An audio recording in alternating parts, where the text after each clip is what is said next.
inicialmente, obviamente, quero agradecer demais aí a disponibilidade, né, e por ter aceitado o convite de estar aqui com a gente hoje, a professora Daniela Cid e a professora Cátia Abreu, falando um pouco, né, de questões dessa interface de hoje, que é psicolinguística e educação. As duas têm trabalhado com isso, uma equipe grande lá, né, do pessoal da UFRJ, pessoal da UERJ, né, e outras instituições que estão juntos, talvez vocês possam detalhar um pouco melhor. Então, agradeço a professora Daniela Cid, que é atual agora coordenadora, não é isso, Dani? Do LAPEX, chiquérrima, não é? Vocês lembram lá, professor Marcos Maia? Acho que ele até comentou quando ele esteve aqui no encontro, que ele tinha passado, né, o bastão aí para Daniele. Fiquei super orgulhoso, né, que acompanha a trajetória toda da Dani aí, e muito legal. Parabéns, Dani, por isso também. E a professora é professora lá da UFRJ também, né? E é membro do LAPEX, obviamente, como coordenadora agora. E a professora Cátia Abreu, professora da UERJ, né? Mas fez doutoramento lá na UFRJ também com o professor Marcos. E também está nessa equipe grande, como eu falei, né? Que tem trabalhado nessa interface entre psicolinguística e educação. Ela trabalha na UERJ São Gonçalo, não é isso, Cátia? Isso. E as duas têm grande experiência na psicolinguística experimental e, de algum tempo para cá, trabalhando também, né, nessa interface com educação. Então, sem mais delongas, eu passo a palavra para vocês. Não sei se vocês combinaram aí, né, quem vai falar primeiro. E fiquem à vontade. E é isso. Obrigado. Enquanto isso, já vou agradecendo ao Márcio, à Juliana, a todos os alunos, professores, pesquisadores em geral que estão aqui nessa sala. É um prazer para mim poder trazer para vocês uma conversa que eu e Dani preparamos. É uma conversa que a gente tem quase todo dia, e agora, assim, num grupo menor, e agora vamos ter essa conversa num grupo maior. Então, a nossa interface ficou psicolinguística e educação. A psicolinguística, como vocês sabem, já é uma disciplina que propicia, né, essa interface, não só com a própria linguística, como também com campos externos do conhecimento, né, que no caso aqui é a educação. Então, a nossa apresentação vai estar, digamos, dividida em 3 aspectos: contextualização, questão e contribuição, porque a gente tentou resumir, como a gente já disse, para que a gente pudesse conversar mais, tá bom? Então, a gente começa fazendo uma contextualização com a educação no Brasil. Vocês estão vendo? Deixa eu tentar passar. Tá bom. Passou, né? E o que passou? Nessa contextualização, o que a gente que está na psicolinguística e vai trabalhar nessa interface, o que é importante, no nosso ponto de vista, saber? Então, essas perspectivas de ensino de língua portuguesa na educação brasileira, que vocês devem acompanhar todo o debate, toda a discussão que permeia, né, as leis da educação, os documentos oficiais. E o que a gente tem no momento é isso aqui, é essa percepção da linguagem como produto da interação social. Os documentos oficiais trazem essa percepção, pensam, né, em promover um ensino reflexivo, e esse reflexivo aí tem a ver com aquele ensino mecanicista, que até os anos 60 esteve muito presente na educação brasileira, que começa a se modificar numa virada nos anos 70, com uma grande contribuição da sociolinguística, a questão de inserir no currículo as variedades. Então, é esse ensino reflexivo de base discursiva que está presente hoje, numa perspectiva enunciativo-discursiva, e o ensino reflexivo de base sociocognitiva. E aí eu vou desmembrar, né, que eu trouxe aqui os documentos oficiais, pode passar, Dani, para mostrar para vocês em que fonte, né, que a gente está trabalhando, então, para falar dessa educação atual no Brasil. Então, linguagem como produto da interação social, a perspectiva enunciativo-discursiva está assumida não só na BNCC, como já estava nos parâmetros curriculares nacionais.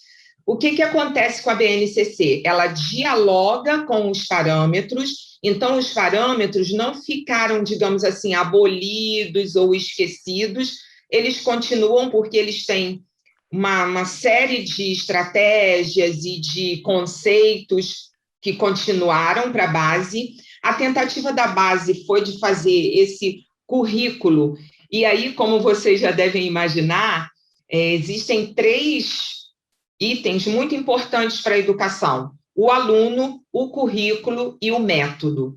Então, centrado, né, a educação coloca um foco nesses aspectos. E aí vocês já imaginem, e aí eu já sei que a Patrícia está aqui, que é bolsista lá na UERJ, trabalha na área de currículos, a professora dela, a orientadora dela é uma especialista na área de currículos. Currículos é um grande debate, é um campo político bastante assim, ativo, digamos assim. Então, nessa perspectiva enunciativo-discursiva, o que os documentos tentam promover é justamente uma participação em que o aluno iria aprender nessas práticas de vida. Então, um movimento dinâmico da vida para a sala de aula. Então, seria essa forma aí de ação interindividual, orientada para uma finalidade específica, nesse processo de interlocução, e aí com ênfase nas práticas sociais. Essa proposta assume a centralidade do texto. Então, o texto como unidade de trabalho e as perspectivas enunciativo-discursivas na abordagem, sempre dando muito valor a contextos de produção e desenvolvimento de habilidades no uso significativo da linguagem. Então, na vida, aprendemos por práticas e a escola deveria, então, seguir esse movimento.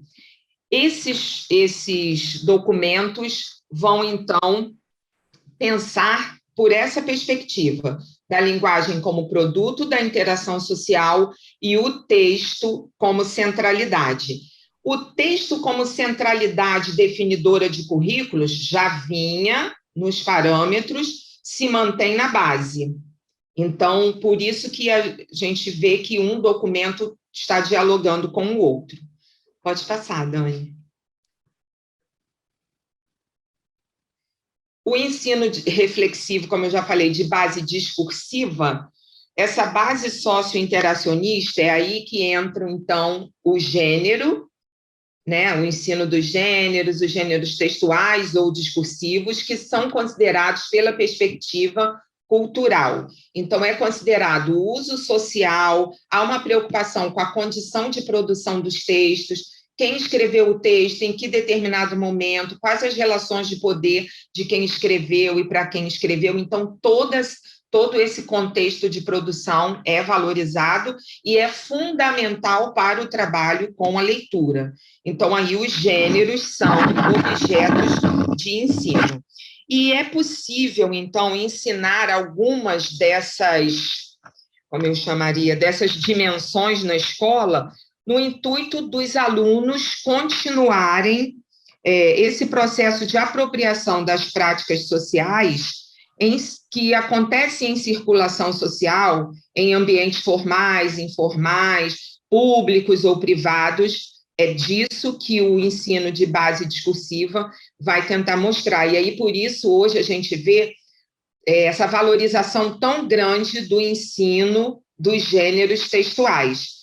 Se vocês pegarem o último PNLD, que foi de 2017, as coleções que foram escolhidas pelos especialistas para fazerem parte do programa de livro didático que seria escolhido pelos professores das redes públicas, vocês vão perceber que os livros são todos estruturados, então toda a parte curricular de língua portuguesa é estruturada com a centralidade no texto, e aí, logicamente, puxando a questão dos gêneros textuais. Pode passar, Dani. E aí vem o ensino reflexivo de base sociocognitiva, que apresenta esse processo de construção conceitual, valorização da construção do conhecimento sobre uso e fenômenos específicos da língua, isso também reforçando os parâmetros, porque nos parâmetros o eixo ficou definido como uso, reflexão e uso, e aí, novamente, a centralidade do texto para a definição de conteúdos, habilidades e objetivos, partindo do gênero a que pertence. Então, essa é a contextualização. Pode passar, Dani. Como é que está o ensino de língua portuguesa hoje na educação brasileira? E aí vem, então, a nossa questão. Nesse contexto educacional, em que há essa valorização da linguagem como produto social, em que o estudo dos gêneros, todas as pesquisas teóricas que envolvem texto e gêneros textuais acabam ganhando uma valorização maior ou ganhando evidência, como se reconhece a psicolinguística? Então, nesse contexto, como é que a gente faz justamente essa interface psicolinguística e educação?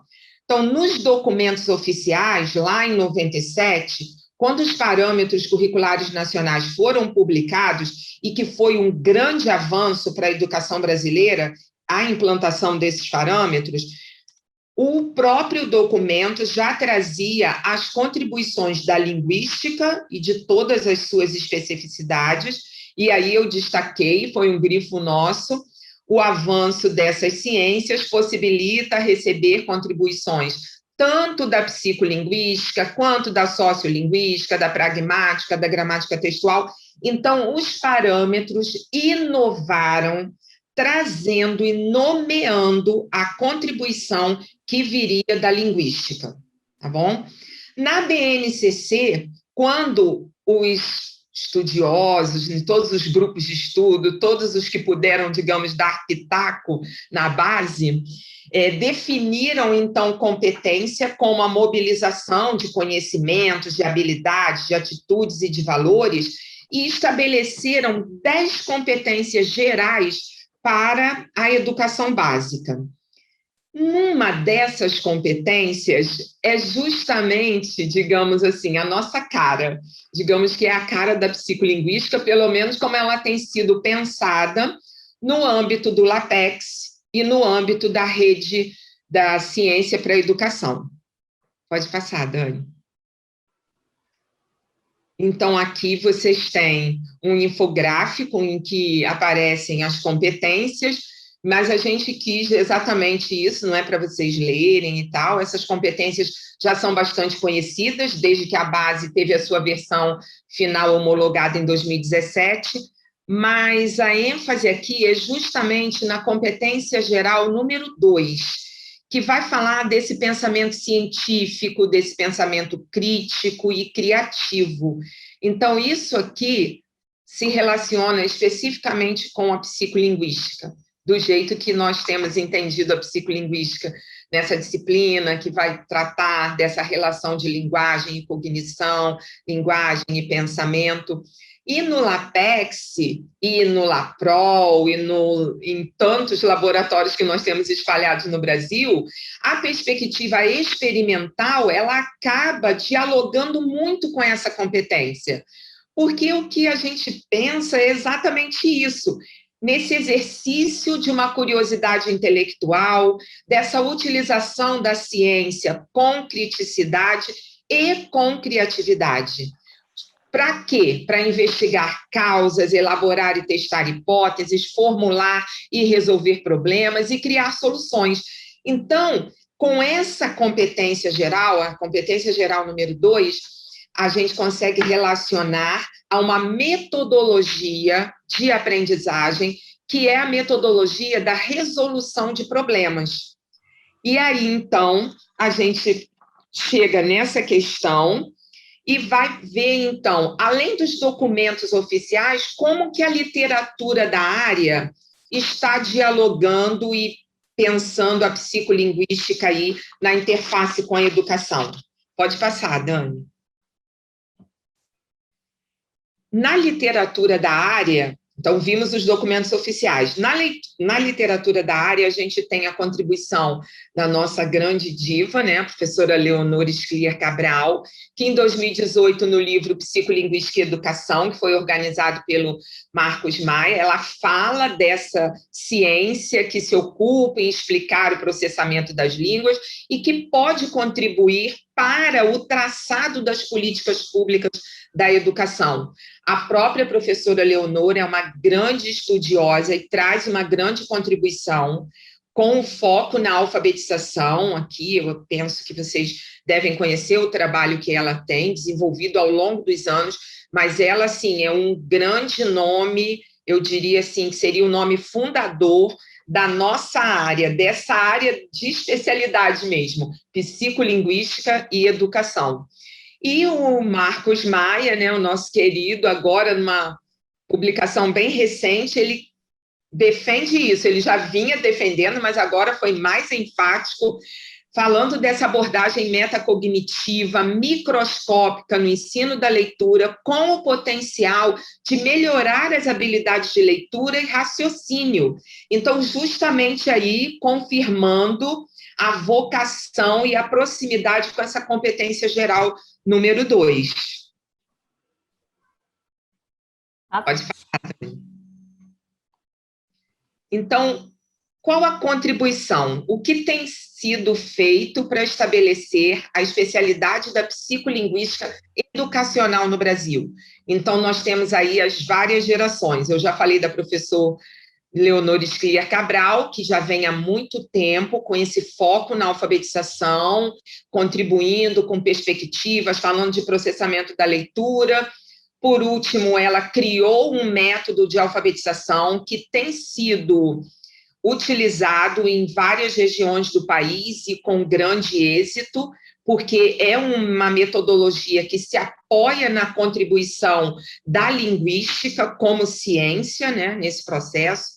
Temos também a professora Vera Pereira, que é da PUC do Rio Grande do Sul, com grandes trabalhos, com foco na leitura, principalmente compreensão e processamento em interface com a educação. Ela também tem um centro de estudos linguísticos em que ela tenta associar teoria e prática, e ela entende que a psicolinguística educacional faz isso muito bem. Temos o Wilson Lefa, que tem livro publicado com foco na leitura, Kleiman, Cato também, que são grandes conhecidas, né, do nosso público, com trabalhos também focando aí a questão da leitura. O Marcos, que com o LAPEX, que é um grupo maior, ele tem conseguido fazer tanto com foco na leitura, quanto com foco na sintaxe. E essa geração mais nova, né, eu comecei pelos mais, digamos, os que são jovens há mais tempo. A geração mais jovem, nós temos o professor Eduardo Kennedy da UF, temos o professor Márcio, temos a Érica Rodrigues, que são colegas que têm feito um esforço para aplicar as teorias e métodos psicolinguísticos a questões educacionais. E aí, por último, nesse grupo, né, eu poderia dizer que tem aí o grupo do LAPEX, que tem também se mobilizado, pensado educação. Fizemos o projeto Ler, e aí a gente passa então para a Dani agora, para ela falar um pouco mais dessa contribuição aí, especificamente do nosso laboratório em diante. É difícil falar de um assunto... Já liguei meu microfone? Tá ligado? Tá. Difícil falar de um assunto que já foi tão falado, né? Eu fui até procurar as lives da Bralin sobre psicolinguística e educação para ver, porque eu ia falar muito sobre o Ler. Aí depois eu vi que tem uma live já que já fala tudo, até do Márcio, explicando o que eu vou ler. Aí eu resumi, passei para um slide só aqui.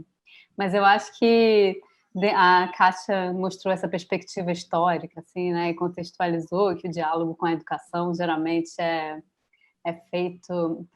Já existe uma grande uma grande contribuição da psicolinguística para assuntos da educação e da linguística formal, mas essa conversa com a escola não se dá muito forte, né? A conversa com a escola se deu mais por essa perspectiva mais socio-interacional e mais textual, mais pelos gêneros.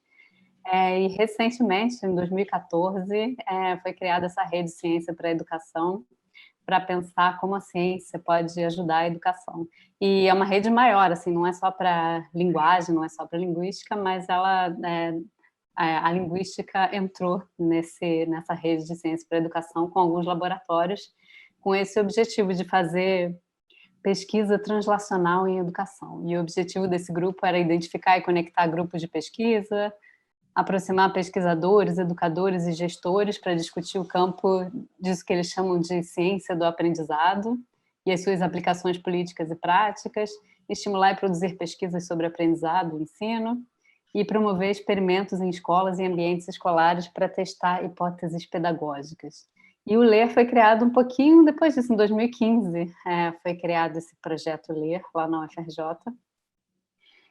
que tinha o objetivo esses eram objetivos do LER, desenvolver um programa de pesquisa translacional que propulsionasse a fertilização entre linguística teórica, psicolinguística, neurociência da linguagem e educação, e tornar o conhecimento da linguagem uma ferramenta propulsora da capacidade de teorizar cientificamente sobre o mundo, capacidade de teorização científica sobre o mundo. Então, ele tinha um aspecto de desenvolver linguagem, mas também de desenvolver capacidade de pensar cientificamente. E a metodologia, né, o modo como o LER foi implementado, vocês podem checar a live do Márcio. Como é que é o nome da live? Eu devia ter posto um link aqui, né, para a live, mas a gente encontra lá, psicolinguística e educação, alguma coisa assim. Ele foi feito com isso que tem um pouco a ver com esse quarto objetivo aqui, promover experimentos em escolas e ambientes escolares para testar hipóteses pedagógicas. Não diria que o LER se propôs a testar hipóteses pedagógicas, que eu acho que é meio forte, né? Não é a nossa área testar hipóteses pedagógicas especificamente, mas a gente pensou em como algumas oficinas para tornar salientes alguns aspectos, trazer alguns aspectos que já fazem parte do nosso conhecimento linguístico, trazer isso para a consciência, e a gente e o modo como isso foi feito foi assim: a gente chegava na escola, testava assim, sem fazer nada, a capacidade de leitura dos alunos, e aí depois disso eram feitas algumas oficinas com esse objetivo de tornar salientes as estruturas da língua, de desenvolver consciência sintática, consciência gramatical. E depois de feitas essas oficinas, era feita uma retestagem para ver se alguma coisa tinha mudado na capacidade linguística dos alunos, geralmente com leitura. E depois e essas retestagens mostraram que essas oficinas de awareness raising, né? Como que é? De conscientização sobre a estrutura da língua, tiveram algum impacto na leitura dos alunos retestados. Os objetivos, eu acho que se a gente pudesse resumir, os trabalhos do LER estão resumidos nesses 2 livros, Psicolinguística e Educação, e Psicolinguística e Metacognição na Escola. Eu acho que se a gente pudesse resumir, assim, todos os trabalhos, eles tiveram um objetivo de redução do objeto de pesquisa, que eu acho que tem a ver com uma coisa mais que tem a ver com esse objetivo do ciência para a educação, de reduzir o objeto, de aplicar o método científico a questões questões que estão lá no ambiente escolar, né? No nosso caso, a leitura e a língua de forma mais geral. Então, em vez de pensar em gêneros textuais, em trabalhar a língua por gêneros textuais, o LER se propôs a trabalhar a língua a partir do período, como essa unidade significativa. Então, o objetivo foi trazer consciência para essa unidade pequena que é o período. E desenvolver metacognição. Metacognição é isso, é você ter consciência sobre o que você conhece, ter consciência sobre o seu aprendizado. Então, trazer consciência para o período por meio do trabalho metacognitivo com a língua. Então, em vez de resumir o ler aqui, eu acho que eu vou trazer alguns conhecimentos da psicolinguística que podem contribuir com o ensino. Eu acho que isso talvez não está ainda nessas lives da Abralin, então achei que seria alguma coisa que contribuiria. Então, quais são os conhecimentos da psicolinguística que podem contribuir com o ensino de língua e leitura? Aqui, quem foi meu aluno de inglês 6, que está aqui assistindo, já deve conhecer isso aqui um pouquinho. A psicolinguística traz alguns conhecimentos para a gente, né? Primeiro deles, um dado sobre o processamento da linguagem, que o processamento da linguagem envolve um estado de construção baseado em unidades gramaticais. Teve até esse artigo desse povo Jing et al. Em 2016, que foi muito famoso, né? Falando que o Chomsky estava certo, a gente tem uma gramática na nossa cabeça. O importante, ou a gente meio que tem uma gramática na nossa cabeça, mas o Chomsky não estava mais certo nem errado depois do paper do Jing. Mas o importante quando a gente fala que o processamento da linguagem envolve um estágio de construção baseado em unidades gramaticais, o que a gente pode usar disso para trazer para a escola é pensar se talvez uma tomada de consciência desse fato, desse dado sobre o processamento da linguagem pode ter algum impacto se a gente trouxer esse conhecimento para a sala de aula, né? A Pilaty fala muito disso nos trabalhos dela, a percepção. Será que trazer a consciência, essa percepção da sintaxe como um sistema gerativo pequeno, né? Então, nessa perspectiva de reduzir o objeto, a sintaxe são alguns átomos e são algumas regras combinatórias, isso pode crescer infinitamente, a gente pode gerar combinações criativas com isso, mas é uma coisa pequena, e uma coisa pequena eu acho que gera menos ansiedade para você começar a lidar, né? E aí depois você vê que cresce, mas começa pequeno. A gente vai terminar falando disso, do objeto pequeno.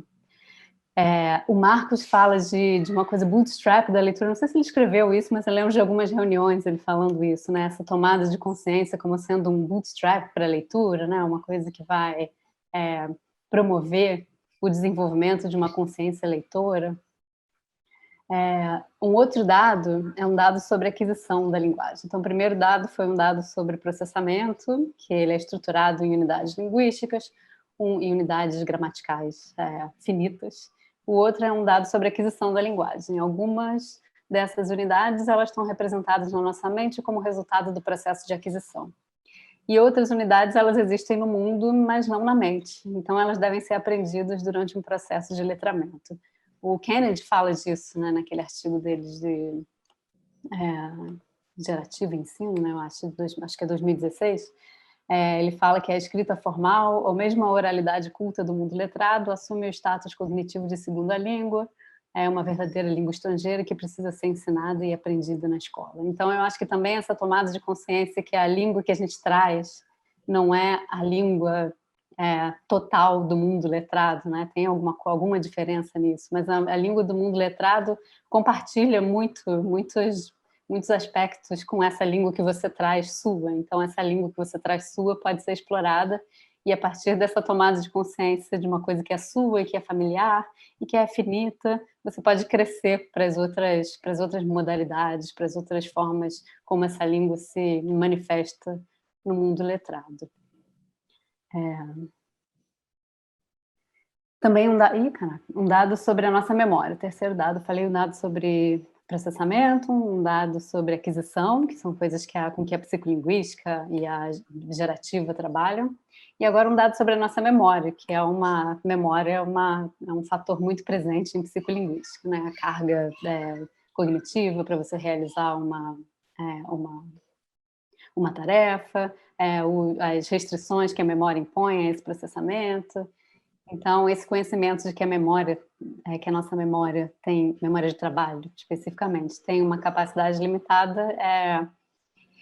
Aí eu trouxe um exemplo aqui, tem uma lista de palavras, palavras não relacionadas, está em inglês porque eu roubei de um slide, eu agradeço a Daniela, professora, que me cedeu esses slides da aula.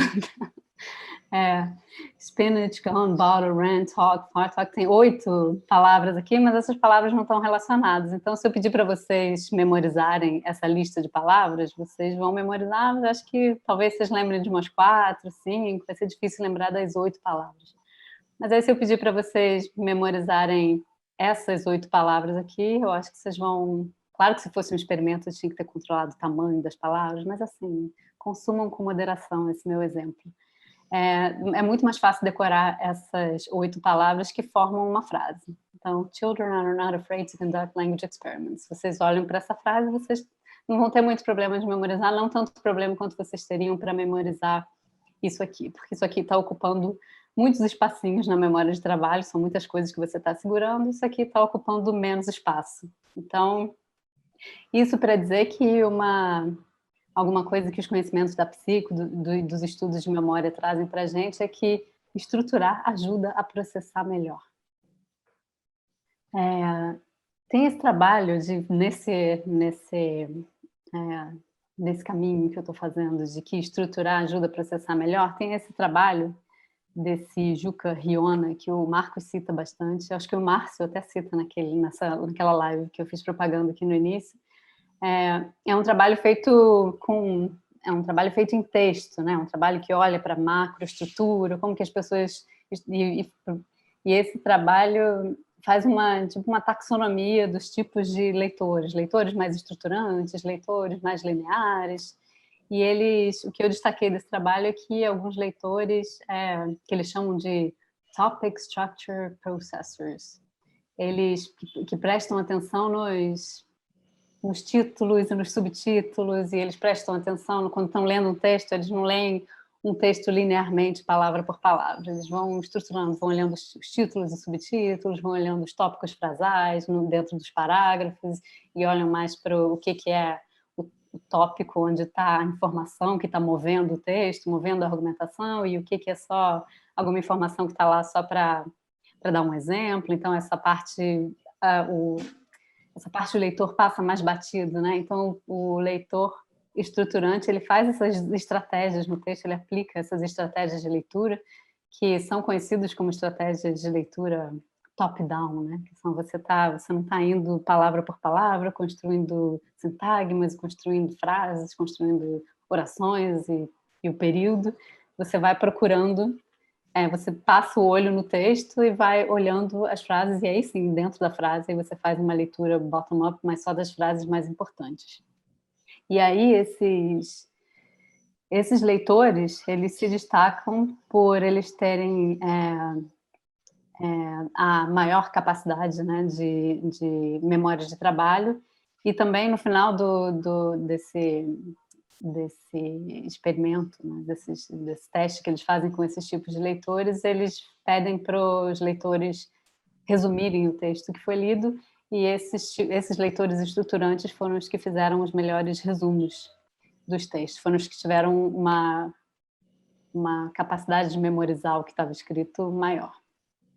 Então, isso tem a ver com o que eu acabei de falar no slide anterior, que estruturar ajuda a processar, estruturar ajuda a lembrar o que a gente leu, né? O Marcos, esse é um artigo que está num capítulo de um daqueles livros, é o Psicolinguística e Educação.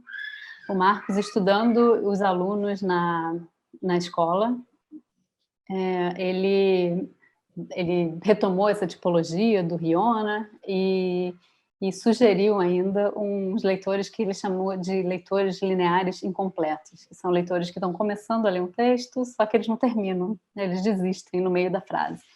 E uma curiosidade, assim, uma diferença desse estudo do Marcos em relação ao do Hiona é que o Marcos traz isso para dentro do período, né? Então, a gente não está falando de leitura de textos gigantes, a gente está falando da leitura de um período pequeno. Então, eu trouxe os meus alunos vão me xingar, porque eu sempre trago esse período gigante, e está em inglês, não tive tempo de traduzir, mas é só para mostrar, não precisa nem ler um período inteiro, isso é um período gigante, que começa aqui com uma letra maiúscula e termina com um ponto final, mas é um período de 4 linhas, né? Um período que é difícil de processar. A gente tem o period aqui, e aí depois a gente tem um modificador gigante para ele, e aí a gente tem dentro da modificação a gente ainda tem uma coordenação aqui dentro, tudo isso. Então é uma frase, um período muito pesado para esquerda, difícil de processar, assim, tem uma carga cognitiva muito grande para a gente processar isso. Então, para chegar ao verbo, né? Demora um tempão para você achar o verbo, e depois ainda tem uma bagunça aqui entre o verbo e o complemento, né? Então, o que é uma... Ainda não se fala sobre isso, mas eu acho que se a gente misturar todas essas ideias do Riona, que fala de estratégias de leitura, né, top-down, num aspecto muito mais macroestrutural, será que a gente não pode pensar uma aplicação de estratégias de leitura top-down dentro do período, né? Sempre, se você for ler tudo que é trabalho de leitura, sobre leitura, quando se fala em bottom-up, é dentro do período. Então, dentro do período é meio que associado sempre à leitura bottom-up, porque você está somando as palavras e criando sintagmas, criando frases. Mas eu acho que se a gente for pensar em estratégias, porque a leitura, né, a leitura traz esses períodos muito longos, que se você for pensar, né, tem um período que pode ser um parágrafo inteiro, um período de 10 linhas. Então, não seria... será que a gente não aplica essas estratégias top-down dentro do período também, né? E o quanto que a nossa consciência sintática pode ajudar a gente a aplicar essas estratégias, né? Então, eu acho que são perguntas que eu estou jogando aqui, que não foram testadas. A gente fez até um testezinho muito rápido num trabalho de iniciação científica, tá até nesse artigo da Pralíngua que eu coloquei nas leituras sugeridas. Se vocês quiserem ler mais sobre essa viagem de top-down dentro do período, vocês podem ler um pouquinho mais lá. Mas isso, eu vou mostrar, só para vocês terem uma ideia, se estiver muito abstrato. Isso aqui é um exemplo de leitura, você pode achar pelos Wikipedia da vida. Alguém fazendo uma leitura de fone, uma leitura mais linear, e alguém fazendo uma leitura, aplicando uma estratégia de leitura para pegar a ideia principal de um texto. Então, não tem fixação em todas as palavras, vai uma leitura mais rápida, com uma fixação mais dispersa, você está lendo rápido, e aí você tenta pegar palavras importantes para você saber dizer sobre o que é aquele texto, né? Tem também um scanning, que é você procurar no texto alguma informação específica. Será que não seria... Deixa eu ver. Será que se a gente pudesse trazer para a sala de aula essa ideia das estratégias de leitura nessa perspectiva de tomada de consciência? Então, por um lado, porque a gente sabe que saber sobre o saber ajuda você a saber melhor, né? Tem toda essa literatura de metacognição. Então, se a gente trouxesse essa ideia de a língua é um sistema finito e gerativo, e que ela começa pequena, então tem sempre alguma coisa pequena que você vai procurar quando você estiver processando um período muito longo, né? Vai ter sempre aquele sol do artigo e todos os satélites em volta, os planetas em volta, né? Então, essa habilidade de separar o que é o sol do que são os satélites, será que isso pode ser desenvolvido por um trabalho metacognitivo? Primeiro, de criar consciência linguística, né? Então, tem todo esse trabalho de trazer o conhecimento linguístico e transformar esse conhecimento tácito em consciência linguística, né? Em consciência sintática, nesse caso.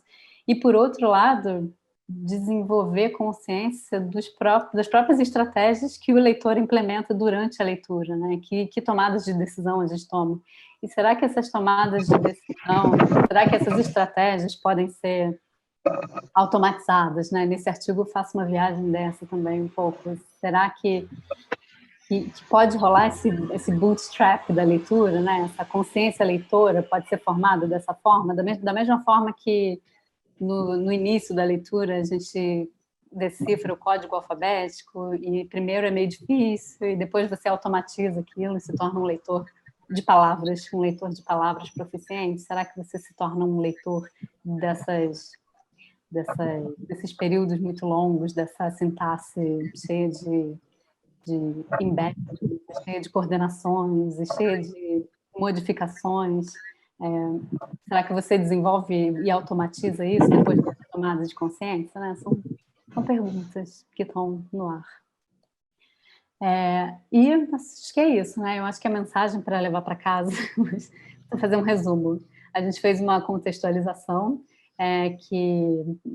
falando da importância dos esforços das diferentes áreas, contribuindo para contribuindo para esse conhecimento da linguagem dentro da sala de aula.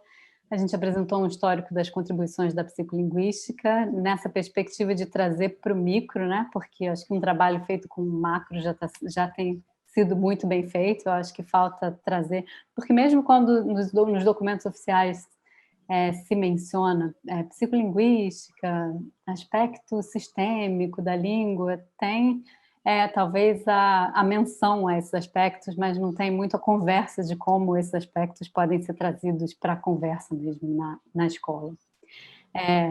E a gente falou da Rede Ciência para a Educação, promovendo esse diálogo maior entre ciência básica e escola, e quando a gente fala em ciência básica, em psicolinguística, a gente está pensando nessa ciência básica que traz esses conhecimentos que eu elenquei aqui, por exemplo, a língua estruturada é inato, talvez. Então, a gente traz um conhecimento já sobre língua que pode ser explorado, ela é estruturada em unidades sintáticas, a nossa memória de trabalho tem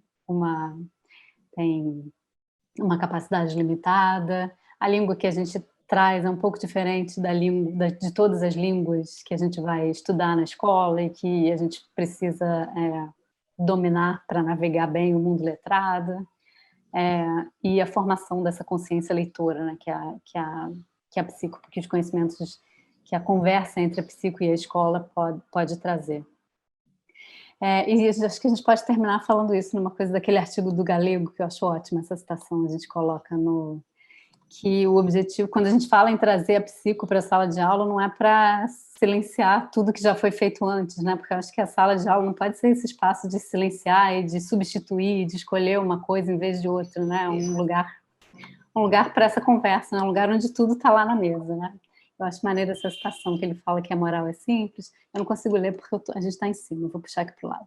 Pensar que é apenas uma maneira de abordar os fatos leva tipicamente a uma visão parcial ou distorcida da realidade. Em geral, é mais produtivo considerar as coisas de ângulos diferentes e isso não é fácil. Requer, entre outras coisas, a vontade de cooperar com os outros, frequentemente de posições opostas, para entender a natureza das coisas. Então, acho que é maneiro a gente pensar assim, né? Porque a gente não está falando que tudo que tem sido feito na sala de aula no momento, esse olhar mais para o macro, esse olhar dos gêneros, esse olhar sociointeracional, ele precisa estar lá também. O que falta é trazer também o olhar da psico, esse olhar mais para o micro e ver como que todas essas pessoas tateando o elefante podem conversar umas com as outras para a gente montar o que é a língua, né? No sentido mais amplo possível.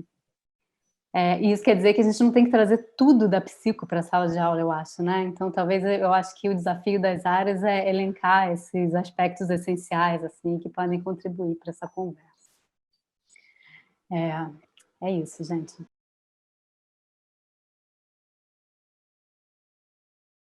Foi muito legal, Dani e Kátia. Eu acabei não agradecendo no início, porque eu fico comandando as carrapetas aqui por trás, mas é um imenso prazer, porque a gente meio que caminhou juntas durante muito tempo, não é, de formação. Então é muito legal ver o impacto e ver os projetos e saber mais sobre cada um desses trabalhos e o quanto eu já estou reverberando o que as pessoas estão escrevendo no chat, mas o quão a gente pode contribuir, não é, para a educação e o quão isso é importante e a gente faz tão pouco, quer dizer, a gente não vocês, porque é esse que vocês estão buscando, mas enquanto pesquisadores, não é, quer dizer, esses dias eu li um pouco antes da gente pensar em montar esse curso, eu li que o impacto que as universidades causam de volta nas sociedades é em torno de 7%. Então, se a gente pensar em número absoluto, isso é nada, não é? E isso é especialmente impactante numa sociedade como a nossa, que já tem uma diferença social e educacional muito grande, o quanto a gente podia, de fato, contribuir com iniciativas como ler, iniciativas como Ciência para a Educação, e como individualmente vocês estão buscando. Então, é muito legal que vocês estejam aqui, que os alunos possam ouvir vocês. Tem um monte, quer dizer, tem muitos elogios, tem muita gente né, se interessando e tem algumas perguntas no chat. Então, vou começar lá do início. A Gislene perguntou sobre o LAPROL, acho que Márcio conseguiu responder. Ela perguntou se há referências na relação da psicolinguística com o ensino-aprendizagem da língua escrita. Então, o Márcio colocou lá, não sei se vocês querem falar um pouquinho sobre bibliografia e referência de trabalhos de psico com aprendizagem de língua escrita. Aprendizagem de língua escrita, alfabetização e letramentos, né? Acho que a Gislene pode... Leitura e escrita, ou escrita produção, especificamente. Produção textual? Não, ela... Perspectiva. Eu tinha entendido que era uma coisa meio geral, se focaliza a língua escrita. Eu até respondi lá que vários trabalhos, esse mesmo que ela está exemplificando, focalizam, só que olhando a leitura, né? A questão da percepção, compreensão, a modalidade escrita. Mas Gislene pode clarear. Esse foi o meu entendimento, mas eu não sei se era isso que ela estava querendo perguntar especificamente. Se a gente for pensar em textos assim, fundadores... Agora ela botou, produção textual, ela botou também. Então, textos fundadores tem no mundo da escrita, uma perspectiva psicolinguística de Mary Cato, né, de 1986.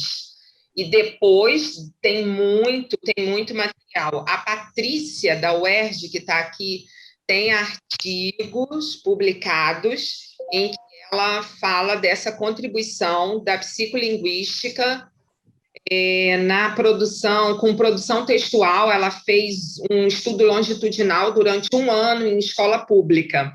Por que eu estou falando isso? Porque a minha perspectiva na UERJ, como eu trabalho na Faculdade de Formação de Professores, essa perspectiva de extensão e de trabalhar com as escolas já faz parte do nosso cotidiano. Então, assim, os alunos são de licenciatura, eles já fazem estágio, eles têm inúmeras disciplinas de estágio, e nós temos as escolas que funcionam como satélites ali na UERJ FFP, que estão integradas ao nosso cotidiano. Então, tem encontro de professores, encontro de letras, e sempre com a participação dessas escolas de educação básica. Então, existem muitos trabalhos contemplando essa questão da produção textual, de ensino de escrita, tem muita coisa, assim. A Érica também, da PUC, né, está trabalhando nessa perspectiva da produção de escrita. Ela também já tem artigo publicado com alguns resultados que ela encontrou junto com os alunos dela. Verdade. Inclusive, só lembrando, a professora Érica vai estar no nosso último encontro. Ela vai estar falando de metodologia, mas metodologia justamente em relação a essa questão do estudo da produção. Então, ela deve também pincelar essas coisas. A Larissa tem uma pergunta que na verdade, ela até terminou dizendo, eu acho que eu não tenho uma pergunta muito estruturada, mas ela queria falar sobre um assunto que eu acho que é importante, a gente até fala aqui às vezes. Não sei se a Larissa quer desmutar e falar. Eu posso ler, mas é porque ficou grande, talvez você seja mais objetiva do que eu. Não sei se a Larissa ainda está por aí.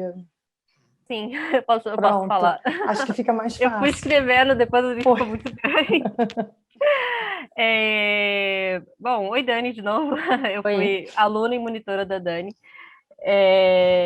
Prazer, professora Kátia. Bom, a minha pergunta, na verdade, é mais um comentário.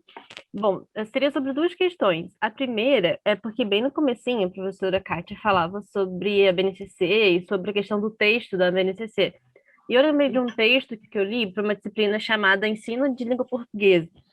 E nesse texto, não era da Leonor, eu nunca consigo falar o nome dela, tadinho.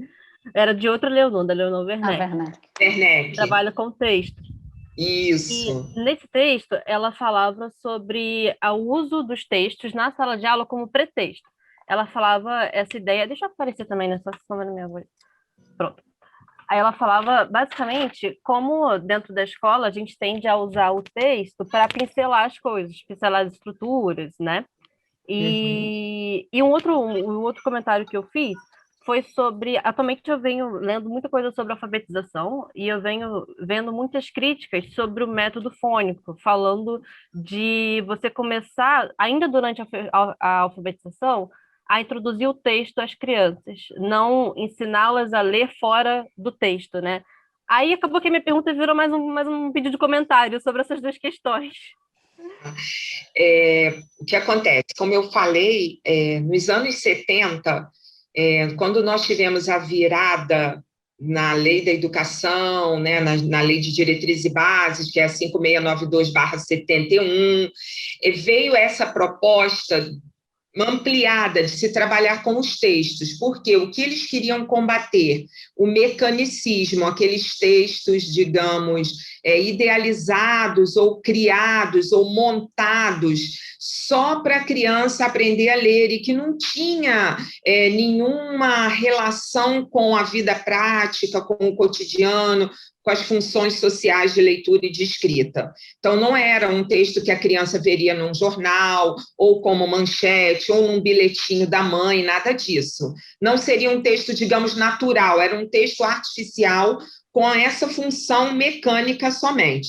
Para combater isso, então, com a reformulação da Lei de Diretrizes e Bases, veio uma nova perspectiva para o ensino de língua portuguesa.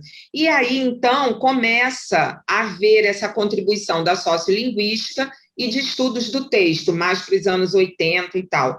Só que quando eles pensaram nessa formação de leitores, a ideia inicial, a metodologia inicial, o que serviu, já que é texto, então vamos fazer assim, o texto como pretexto. Eu trago o texto, mas a criança não precisa saber nada do texto. Eu vou pegar esse texto para ensinar substantivo. Aí a criança vai ali, pinça, o professor dá algumas atividades, identifique, caracterize. Então, a Leonor, no material dela, ela faz essa crítica do texto como pretexto, e não do texto em si, para ser analisado, lido, interpretado em toda a sua expansão, em toda oportunidade que um texto maior pode oferecer. Então, é essa crítica que a Leonor faz. E depois dos anos 80, 90, essa perspectiva enunciativo-discursiva já veio com essa nova, digamos, mentalidade de se trabalhar o texto mesmo. Agora, as questões são: como é que eu trabalho o texto e promovo uma compreensão textual? Eu tenho que pensar nos enunciados, eu tenho que pensar nas questões. Então, esse é o debate hoje, porque hoje a gente... o texto como pretexto já caiu, o pessoal já viu que não é legal, não fica muito bom. Mas tudo bem, agora eu vou trabalhar o texto na sua amplitude. Mas como é que eu vou formular as práticas, as atividades na minha sala de aula, para que o meu aluno não faça só um trabalho também mecânico? Porque não é porque eu tenho um texto natural, digamos, um texto que circula socialmente, que eu não posso, pela atividade com aquele texto, promover também um mecanicismo. Então, aí a questão da criticidade, né, dessa formação de um leitor mais consciente, mais criativo e mais crítico. A outra pergunta é sobre a alfabetização. Dani, você quer completar alguma coisa nessa questão aí do texto?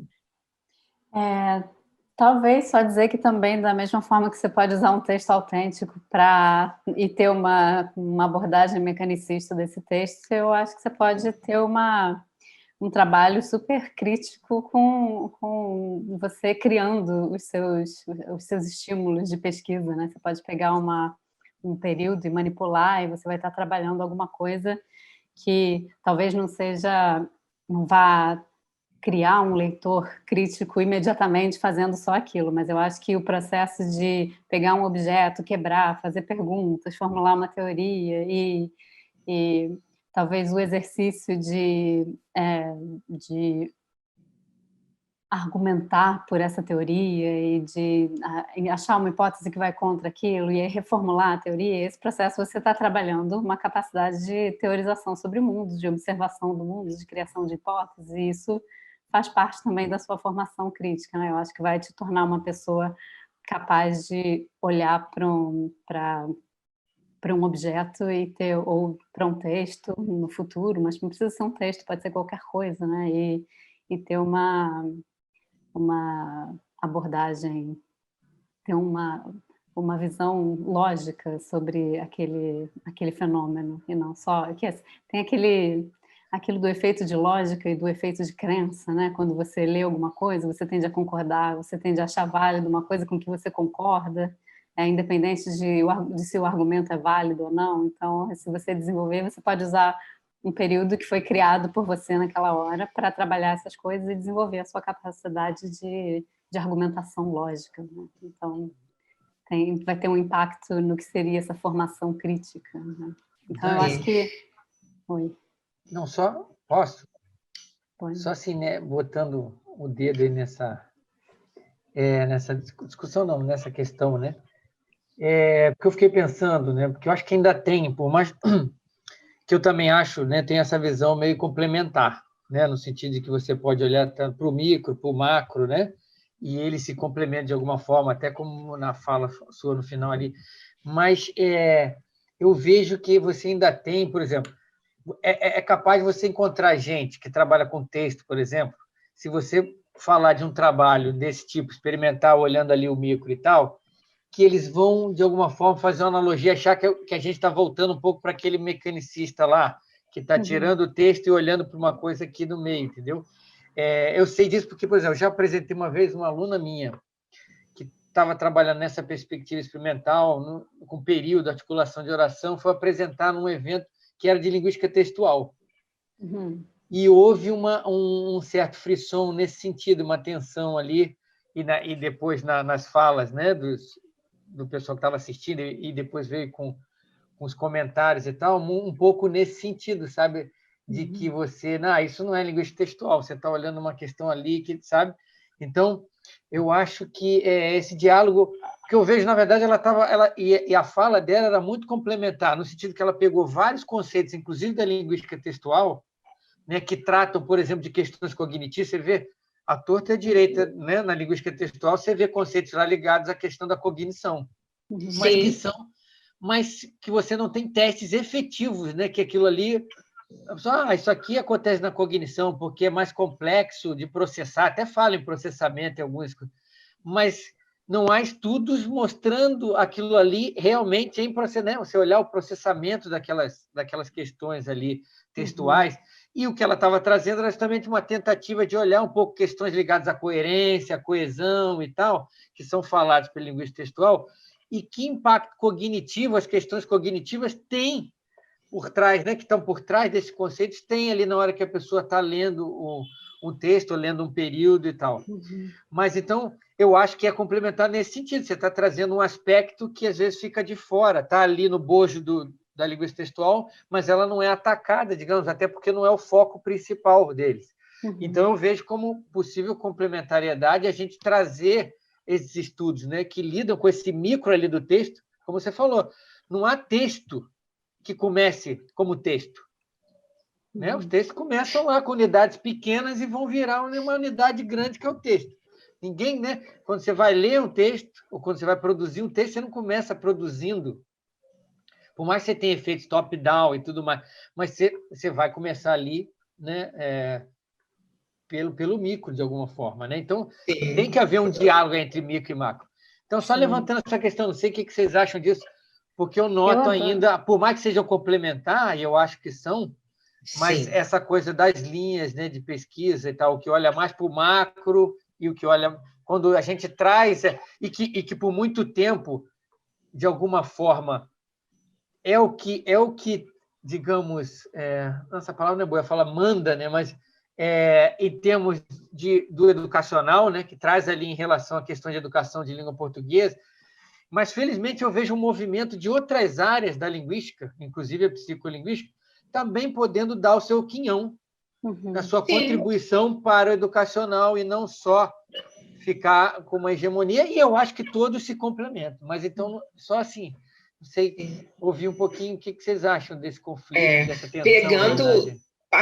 A Dani partiu do que eu falei, da questão do mecânico, do natural e artificial, né? E aí, quando ela deu os exemplos, eu fiquei pensando na importância da formação do professor. O professor que está na sala de aula conhecendo isso, ou seja, sabendo que ele pode ter um texto natural, em que ele vai quebrar em 1000 pedaços, vai articular, vai desenvolver argumentação, vai fazer 1001 atividades com a turma dele, ele pode fazer a mesma coisa partindo de um outro tipo de texto. Então, a formação do professor, o professor conhecer as inúmeras possibilidades que ele tem, isso é muito importante.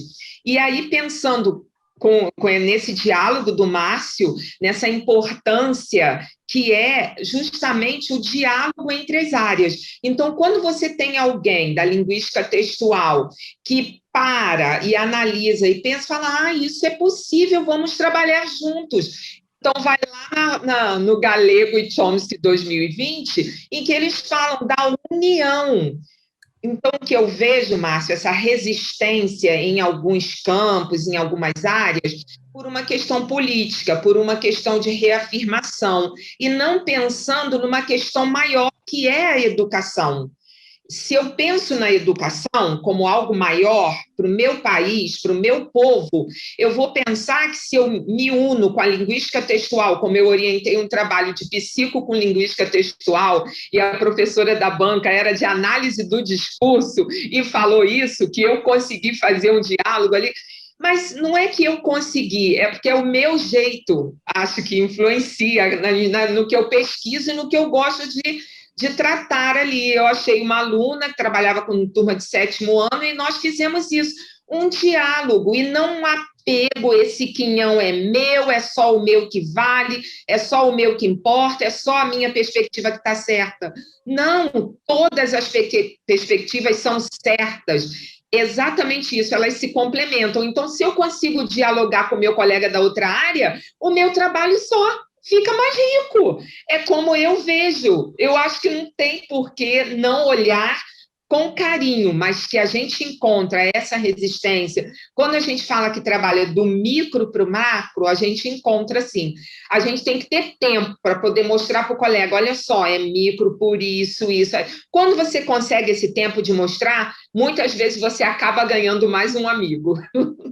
Ô, Kátia, mas eu acho que você começou a tua apresentação dando a resposta, porque é tão difícil, né? É muita política, não é? Quer dizer, a educação é um campo minado, quer dizer, determinado por política, ao invés de determinado por políticas para a educação, não é? Então, quer dizer, a gente tem pouca formação de professor, pouca formação do próprio aluno, a gente quer... No geral, a ideia é que o aluno pense menos, que é para a gente ter menos trabalho dentro de sala de aula. Então acaba criando muita resistência quando você quer olhar do micro para o macro e fazer o processo ao contrário, né? Então, acho que lá no início da tua fala ficou ecoando na minha cabeça, né? É um campo, especialmente os currículos e a normativa toda do processo é muito política, né? Então é muito pouco voltado para a prática e mais para o que isso vai render no final dos 4 anos de alguém, né? Infelizmente. Mas vamos lá. No limite, você vai estar se perguntando, mas para que escola, né? No final das contas, né? Não, e inclusive isso aí, esse gancho aí da questão da política, eu não sei se vocês vão comentar na segunda questão da Larissa ali, que é a alfabetização. Exato. Vai desembocar nisso, né? Gente, olha só, com essa pergunta da Larissa sobre alfabetização, eu vou, assim, tentar fazer um resumo.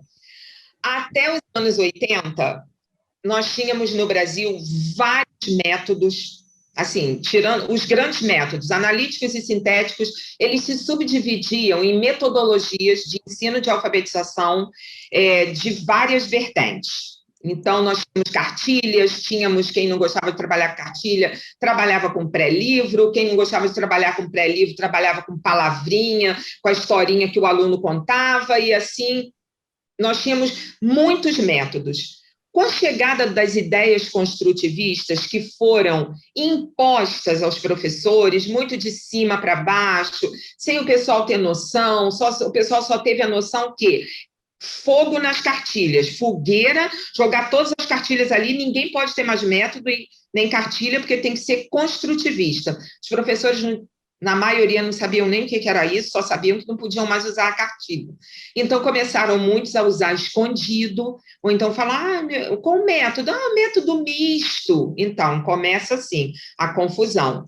E nisso surge, então, o construtivismo, que não tem método, que é uma teoria, e os professores perdidos, tem que ser pelo texto, tem que botar a criança, só tem que construir um ambiente alfabetizador. Só que o que eles foram percebendo? O ambiente alfabetizador é um recurso, mas não alfabetiza ninguém.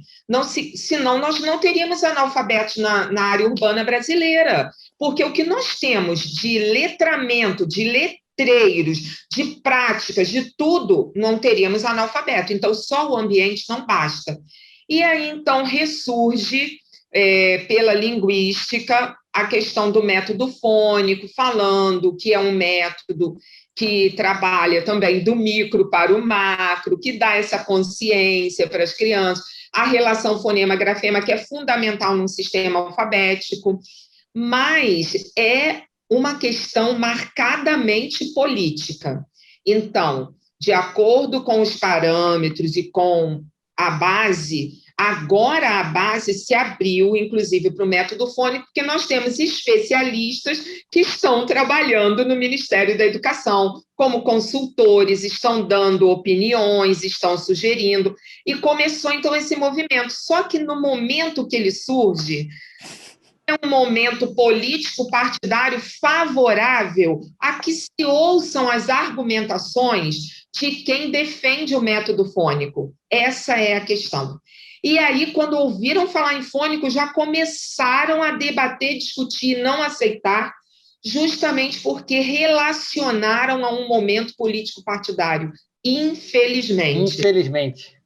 Então, não consideram o que a gente tenta argumentar, fala assim, olha, primeira coisa, eu como professora, que fui muitos anos da educação básica, eu entendo que o professor tem que se sentir à vontade com o método. Então, tanto faz se é analítico ou sintético, se eu me sinto à vontade com o meu método, eu sei o que eu vou fazer com a minha turma de alfabetização naquele ano, tranquilo, não tem problema. O que não pode é o professor não ter confiança na sua própria prática pedagógica. A meu ver, essa é a primeira questão. E depois, se eu estou na formação de professores e tem essa discussão, professor, eu vou pegar uma turma de alfabetização, qual a metodologia que eu vou usar? O que eu vou fazer com a minha turma? Então, é importante que esse professor conheça as possibilidades para poder escolher de acordo até com o perfil da turma. Porque, dependendo do perfil da turma, um método ou outro possa ser melhor, ou ainda uma metodologia híbrida, em que você consiga reunir o que há de melhor nos dois.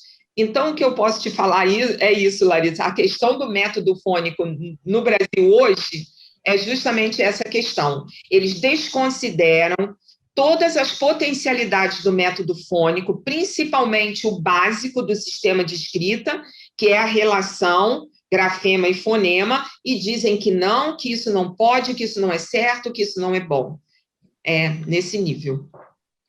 Também uma coisa que nessa briga entre um método ou outro não é muito falada, que é o impacto da aquisição também, da aquisição de quando você é pequenininho, do quanto seus pais conversam, seus cuidadores conversam com você, do quanto de língua você já traz com você na hora de aprender a ler, e de todas esses aspectos de letramentos precoces, né? Não gosto da palavra precoces, mas eu acho que é essa a tradução, dos early literacies. Então, eu acho que, dependendo das suas early literacies, o método não vai importar tanto no final das contas, né? A vida dá um jeito, né? Eu sempre falo do Jurassic Park. O letramento dá um jeito, a alfabetização acha um jeito de acontecer, sim, mas aí a gente tem que pensar na heterogeneidade dos grupos que estão chegando lá para aprender a ler, né? E que método funciona para qual grupo, qual método vai ser mais rápido para compensar alguma coisa que já não veio. Então, muitas coisas, né? Colégio, né? Escola, educação é sempre de uma complexidade, né? A gente está acostumado a pegar um experimento e olhar uma coisa tão pequenininha e manipular, mas quando chega lá na sala de aula é uma complexidade gigantesca que dá até uma ansiedade, né? Mas o que eu ia falar do Márcio é que eu gosto quando rolam esses frições, assim.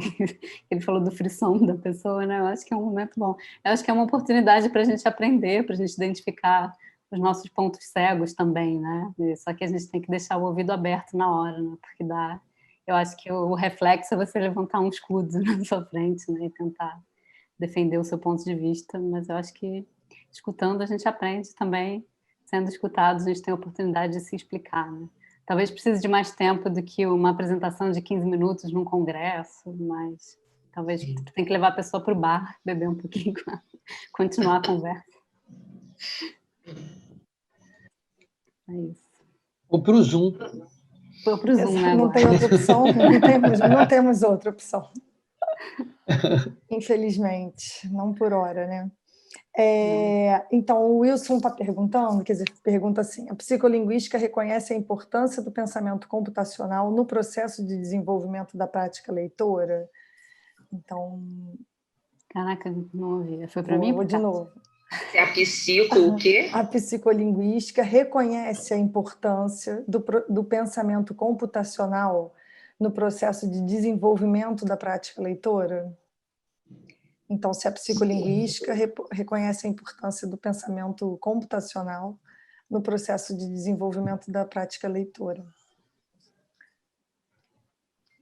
Eu penso que não sei se ele está definindo pensamento computacional, processamento computacional como algo muito específico, mas pensando em linhas gerais, eu entendo que sim, porque as teorias e as pesquisas que mostram tanto percursos de leitura quanto modelos de processamento de leitura, elas trabalham com etapas, com níveis e de forma composicional. Não é isso, Dani? Sim, se eu entendi o que é processamento computacional, se é processamento computacional a pensamento computacional. Sim, mas eu também estou interpretando como você, que é processamento, né? Quer dizer, se a gente está falando de alguma coisa que está mais ligada aos processos, né? Mais em termos de cérebro, ou se era AI, né? Eu fiquei pensando se ele podia estar falando de inteligência artificial, mas acho que não, acho que é processo de desenvolvimento da leitura mesmo. Acho que toda a literatura de processamento de frases, né, mostra que acontece de forma computacional. E em certo momento serial, depois mais tarde mais paralelo, mas a gente vai por essas unidades e vai formando, vai computando as unidades no tempo. Então, computação e curso temporal são aspectos muito importantes para a leitura, porque quando a gente está computando a língua, a gente está computando, quando a gente está processando leitura, a gente está processando língua. O Perfetti fala disso, né? Depois que a gente decifrou o código alfabético, processamento de leitura é igual processamento de língua, né? Eu acho que a minha fala hoje meio que... Ele também, o Perfetti, também diz que não é tão simples assim, justamente porque a língua que a gente encontra escrita, a gente não encontra assim conversando, né? Então são coisas diferentes. Mas a gente está processando língua quando está processando a língua pela via escrita. Sim.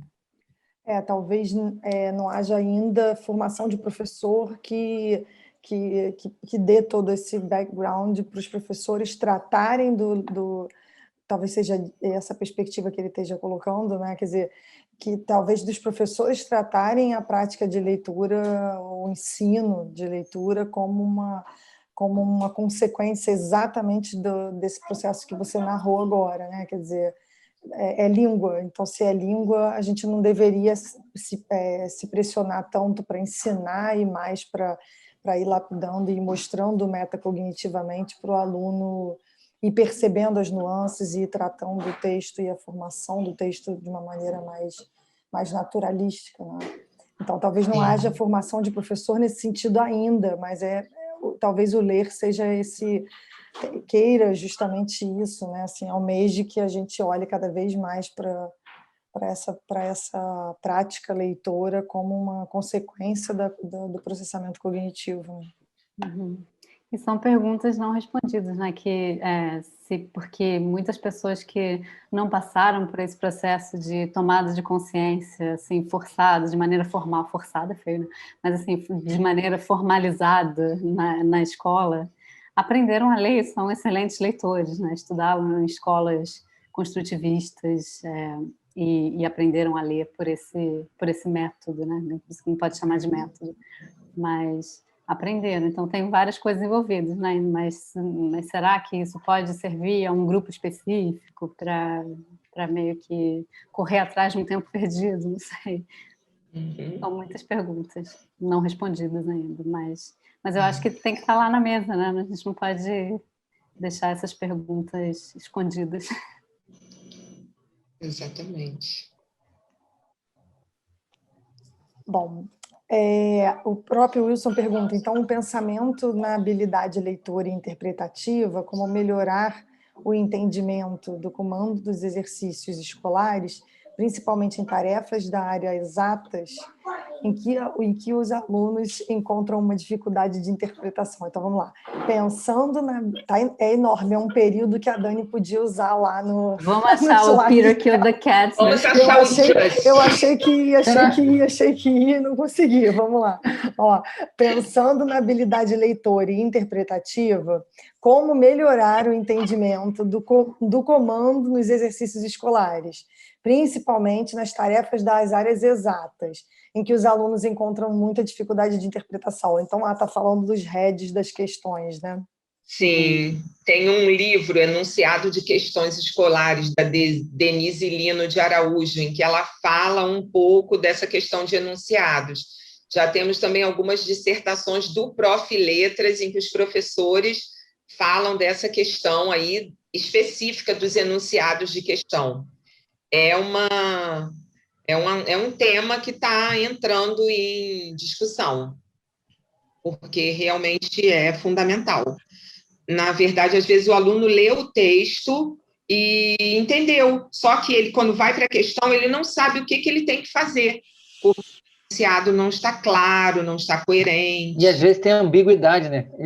Aqui nos meus filhos, no material escolar dos meus filhos, de vez em quando eu esbarro com um enunciado de problema, mesmo nas exatas que ele está falando aí. Isso. Ambiguidade, que às vezes é sutil, mas a criança vai por aquilo ali e aí responde corretamente segundo uma das interpretações que estão ali possíveis e está errado, porque tinha uma outra interpretação que era a que deveria ser. Essa aí é mais uma questão da cooperação, porque eu trabalhei numa escola grande aqui no Rio de Janeiro e aconteceu isso com uma questão de matemática e os alunos vieram me perguntar e eu respondi e falei das possibilidades e aí o professor de matemática ficou zangado e não deu a questão para os alunos, bateu o pé que tinha que ser a perspectiva dele.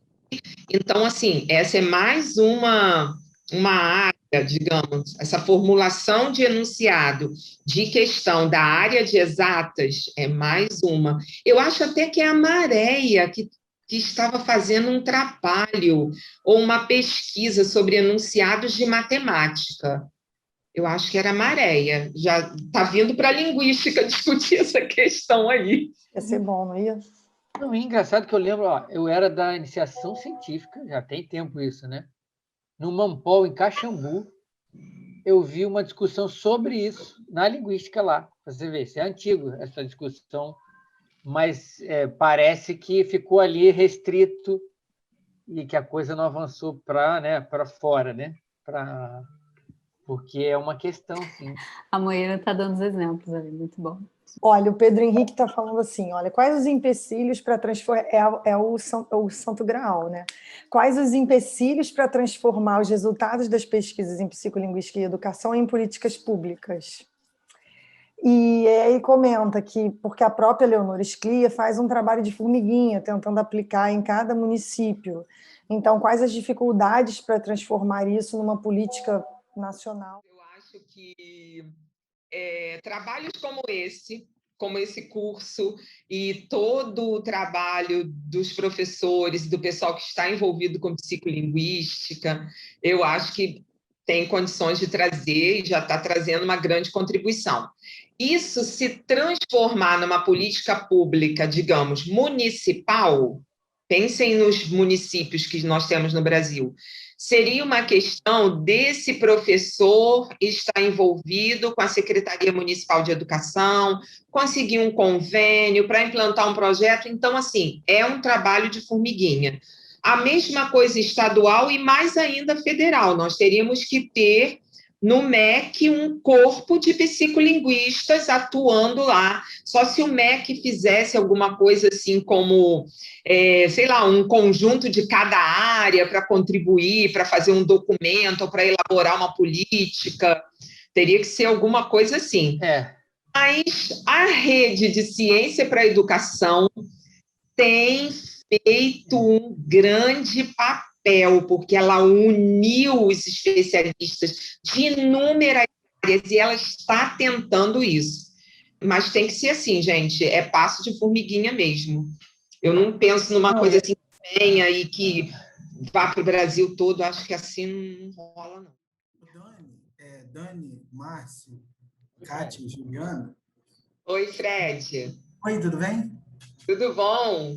Então, tem uma questão também que eu acho, não sei, mas eu acho que a gente deve levantar. Eu estou pensando em várias questões referentes à alfabetização. Me lembro que a minha mãe conta uma história, que a minha alfabetizadora, um dia minha mãe chegou na escola, a gente estava brincando de massinha, e já devia ser, sei lá, o 6º mês que a gente estava brincando de massinha. Minha mãe perguntou ela por quê, e ela falou, porque inventaram um método da Emília Ferreira, e eu não sei aplicar, e estou dando massinha para eles. E aí minha mãe ficou nervosa, me mudou de escola, essa história toda. E aí agora eu estou fazendo faculdade de pedagogia também. E agora a gente está no módulo exatamente sobre alfabetização. E aí eu fico vendo as discussões sobre alfabetização, assim, pelo menos nesses cursos de preparação assim, de pedagogia, a base dos textos é um negócio de 1912. É uma coisa assim, parece que a gente parou. E aí vocês estão falando sobre políticas e a inserção do professor nesses conselhos, e aí eu acho que dialoga com uma questão que eu acho muito importante. O acesso do professor ao estrito sensu no Brasil é muito dificultado. Eu sou professor já, eu fiquei afastado da pesquisa e resolvi voltar para fazer mestrado e agora no doutorado, mas é um evento, porque não é feito para a gente que é professor. A gente não... a forma que as disciplinas são oferecidas, começando do processo seletivo, passando por todo o curso, é muito difícil você ter um professor que consiga fazer um estrito sensu nesse país. Porque o professor tem que trabalhar em 300 escolas, né? Como todo mundo sabe. E a gente não consegue ter...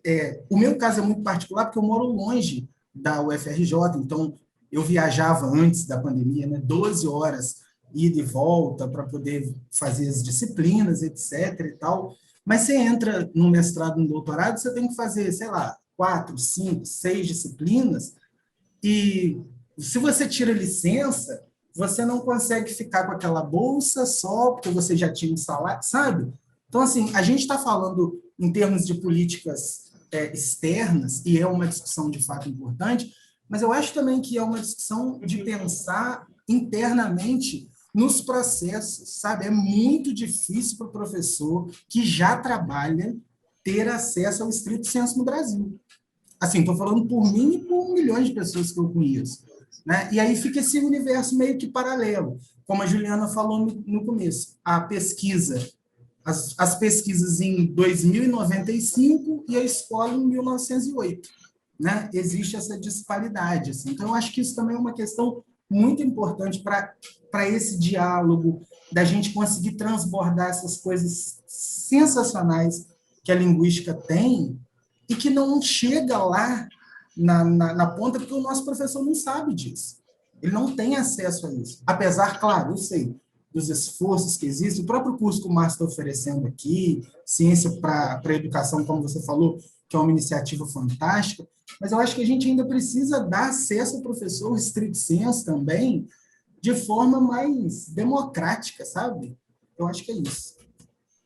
É um comentário que eu queria fazer, porque como vocês são professores e pensam em processos seletivos e pensam em estruturação de estrito senso, acho que tem que levar em consideração a gente que trabalha e que quer estudar também, né? Uhum. Os professores vão ser os multiplicadores disso, né? Naquele trabalho da Honda, Velhos, de 93, né? Acho que é nesse capítulo, ela fala que primeiro os linguistas fazem lá o trabalho com os alunos, mas aí os professores não se sentem à vontade para reproduzir, porque não se sentem... Tinha uma coisa de não se sentir à vontade com uma sala sem as respostas dadas, né? Então, eu acho que... E ela falava isso, né? Que são os professores que vão ser os multiplicadores disso, né? Então, se a gente quer pulverizar, né? Acho que os professores são um caminho, né? Além das políticas públicas de cima para baixo. Com certeza. Eu acho que um pouco, não sei, Kátia que conhece melhor, o próprio Prof. Letras traz um pouco isso, né? Essa possibilidade, né? Eu vejo aqui também na UFPB o pessoal do Prof. Letras e do mestrado profissional, que é voltado para os professores, né? Um pouco, acho que nessa linha que o Fred está falando. Eu acho que eu já vi, inclusive, eu lembro de num Gelne aqui em Aracaju, eu estava com o Ferrari, com a Heloísa Pilate, com a Silvia Vieira, aí da UFRJ, e a gente assistindo várias sessões com apresentações do pessoal de Prof. Letras, e a gente falando disso, muito interessante trazer o professor ali, né, para esse debate ali concreto dos congressos, né, em que a gente fica basicamente, na maioria dos casos, entre o pessoal da universidade ali, os alunos, né, mas ali essa oportunidade que o Prof. Letras trouxe, né, de mais professores ali da base estarem, né, diante das pesquisas e tal, trabalhando ali com a questão da pesquisa, realmente eu acho que isso pode gerar um impacto aí. A gente via ali trazendo, porque eles trazem as questões da prática, né, da prática ali da sala de aula e tentando, com todas as dificuldades que possam existir aí, tentando estabelecer essa conexão com as teorias e as questões, né, trazidas pela pesquisa e pela universidade também. Sim. Mas eu acho que tem um papel importante aí o Prof. Letras, quer dizer, eu não sei que pé está o Prof. Letras, eu conheço amigos que trabalham no Prof. Letras, mas não sei se você tem essa percepção. Eu acho que de alguma forma foi um avanço, mas não sei em que pé está agora. A primeira coisa que eu vou falar para o Fred, como ele falou que está começando, está estudando pedagogia e tal, na UERJ, na FFP, o departamento de letras é vizinho do departamento de educação, mas o diálogo é difícil, não é fácil. Então, eu entendo quando ele fala da bibliografia que eles costumam usar e tudo, eles têm realmente uma outra perspectiva, muito diferente da nossa, que está sempre nessa atualização, buscando novidades e tal, é uma perspectiva diferente.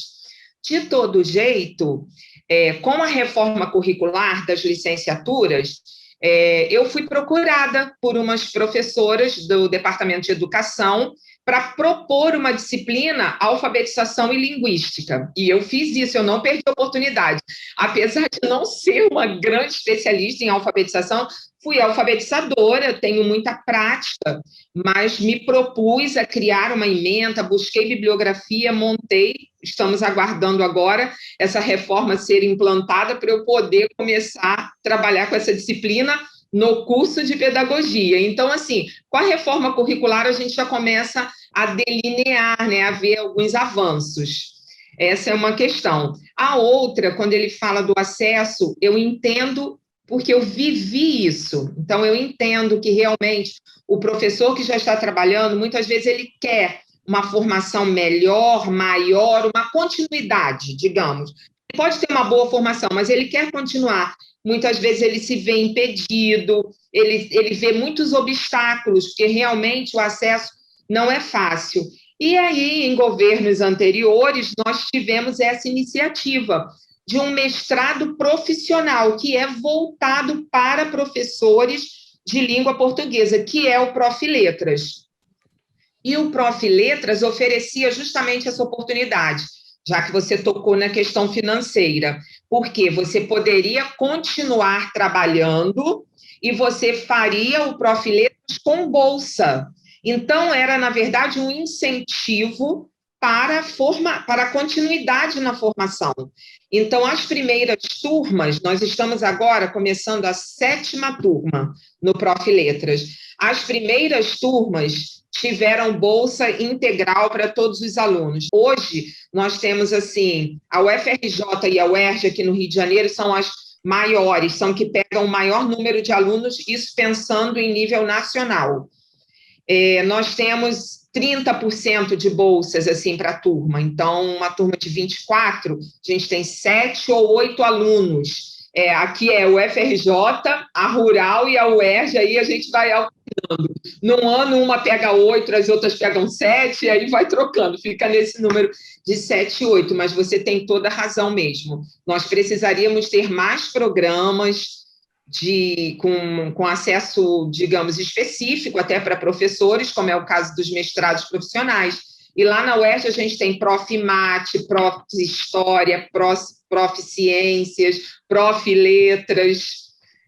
É isso. É uma política pública que, infelizmente, assim, com o passar do tempo, ela foi sendo dilapidada, né, negativamente, porque ela começou plena, e agora já não é tão plena assim. De todo jeito, existe todo um comportamento dos docentes e do programa para facilitar, para acolher esses professores. Então, são 2 dias de aula ou um dia inteiro que vai facilitar para o professor organizar a agenda, não fica mudando o horário, ele vai ter aquele horário fixo durante 2 anos. Assim, são questões sensíveis que o corpo docente do Profiletras, em geral, tem para colaborar com esse professor que está buscando essa formação.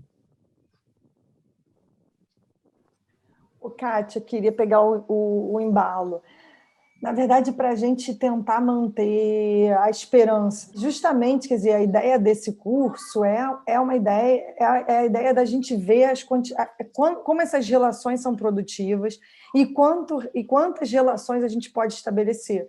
E vocês vão mostrando para a gente muitas iniciativas, quer dizer, vocês citaram muitas, já além, né, dessas mais conhecidas como Ciência para a Educação, talvez o Ler, porque a gente vem falando, Marcos comentou, Márcio já havia falado e tal, mas vocês já comentaram muitas iniciativas de não só de formação de professor, mas como de melhoria, como de influência, de renovação desde a alfabetização até a educação superior. Então, eu concordo em gênero, número e grau com o Fred. Eu meio que acompanho essa luta dele, né? Porque eu fui professora dele lá no primeiro, talvez no segundo ano, não sei mais, Fred.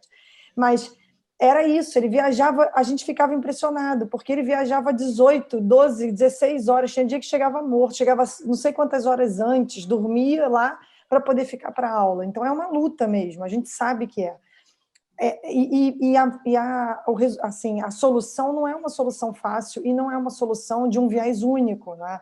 Também não é um assunto que você vai olhar, bom, é só formação de professor, então vamos melhorar a formação de professor. Não, então é a entrada dos alunos, então vamos resolver a entrada dos alunos, é o desnivelamento, não é uma solução fácil. Mas a gente está vendo que uma das soluções é a gente fazer essa translação da pesquisa, né, de base para a educação. Então, acho que a gente tem que manter esse espírito e olhar para vocês assim com muita esperança de que, mas talvez desse jeito a gente tenha um impacto maior e consiga influenciar de alguma maneira mais positiva, não é? Porque tem muita coisa sendo feita, é lógico que sobressai as coisas piores, né, nesse momento. E aí eu vou passar para acho que até uma das perguntas aqui. A Eneida colocou para você, Kátia, no meio da sua fala, dizendo, olha, isso também ocorreu em nível de graduação com a formação de professores indígenas. Então, quer dizer, esse mesmo sucateamento, né, essa mesma... Pois é. Em todos os níveis, mas vamos tentar manter a ideia que a gente consiga... de alguma maneira. Eu penso que a gente tem que se manter forte, unido, com esperança. fazendo o máximo que esteja ao nosso alcance para contribuir. Eu acho que é isso, porque isso vai nos dar força e vai manter também todo mundo aquecido, né, nessa chama aí de esperança. Exato. Então, o Henrique está perguntando, olha, na aquisição de L2, o trabalho com textos pode ajudar na questão da estruturação? Há bibliografia para indicar sobre o uso de textos no desenvolvimento da cognição para L2?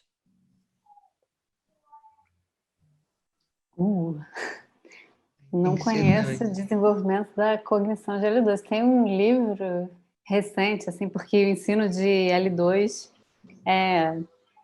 a tendência é virar, falar mal de ensinar gramática, né? Gramática é ruim, mas se referindo àquela gramática inicial de tradução, grammar translation, né? Tradução gramatical, e depois os métodos mais respeitados são os métodos comunicativos, e agora, mais recentemente, o socio-interacional, né? Que vai além do comunicativo, porque tem que ter uma visão crítica ainda associada ao ensino de língua.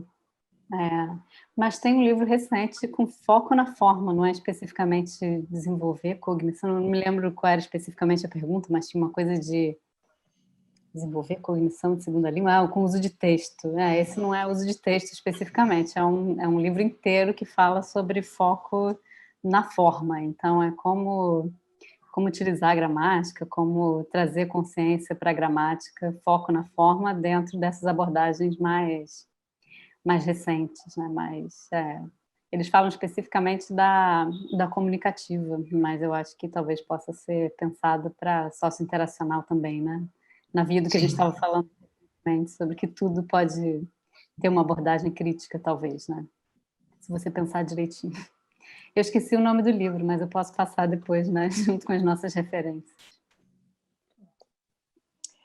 A Laís pergunta de que forma essa perspectiva enunciativa discursiva pode ajudar os surdos a desenvolverem o português escrito como L2. Aquela primeira? Aquela primeira da Kátia, discursiva? A perspectiva enunciativa discursiva. Olha, essa questão dos surdos aí é uma outra... porque quando a base ela é pensada num todo, então ela não discrimina, digamos, grupos, né? Não discrimina grupos. Então, os especialistas, pessoal que está trabalhando com Libras, eles que vão pegar a base e vão, então, fazer os seus currículos locais e vão pensar de que maneira eles vão poder absorver. Nem sempre o que está proposto é possível, aí vai depender da equipe pedagógica, de quem vai trabalhar essa questão, de quem vai organizar esses conteúdos com os professores. Então, eu e a Dani estamos em contato com uma equipe de coordenação pedagógica de uma secretaria municipal aqui do Rio de Janeiro, em que eles, por exemplo, a gente não vê assim, uma preocupação de linguagem como produto de interação social, a gente não vê um alinhamento exclusivo por essa perspectiva. É um pessoal que estuda muito, que tem buscado muita formação na área, mas que não se limitam a essa perspectiva que foi, digamos, proposta na base, não. A gente tem até um artigo sobre isso, leitura de aquisição da escrita por surdos, porque nessa época do método fônico teve um backlash da comunidade surda quando foi falado do método fônico. Aí a gente escreveu um artigo falando sobre isso, porque tem muitos estudos sobre porque você aprender a escrever quando você é surdo, se você não está aprendendo a língua escrita, né, sign writing, que é uma escrita não muito usada, né? Pelo que eu sei, eu não sou um grande especialista, mas necessariamente você já está aprendendo uma segunda língua, né? Então você está sendo alfabetizado e sendo introduzido a uma L2, se você não é oralizado, assim, então tem muitas questões.